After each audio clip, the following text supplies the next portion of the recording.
Thanks, Joe. We're continuing our coverage of the second and what turns out to be the final day of preliminary hearings for 7 former Beta Theta Pi brothers. Evan Hinckley joined us live outside the Center County Courthouse. Now, Evan, you came outside for us, so you were inside. Tell us what was happening then and when we can expect this hearing to wrap up.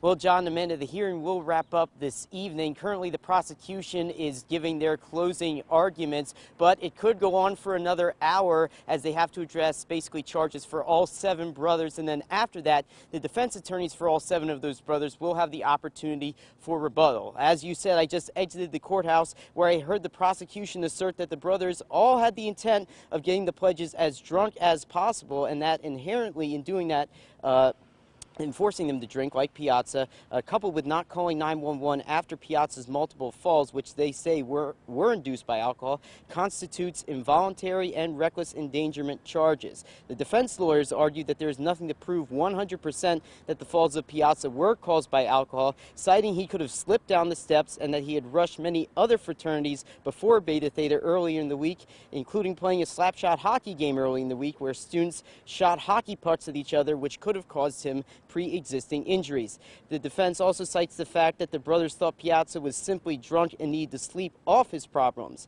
On the other side, the prosecution argued that the video proof indicates alcohol was caused Piazza's death beyond reasonable doubt, and they also say 911 should have been called earlier and that any reason as to why they didn't is an excuse to protect themselves. Now, after the closing arguments today, Judge Carmine Presti will give a ruling, but there's no date set as to when that ruling will be released.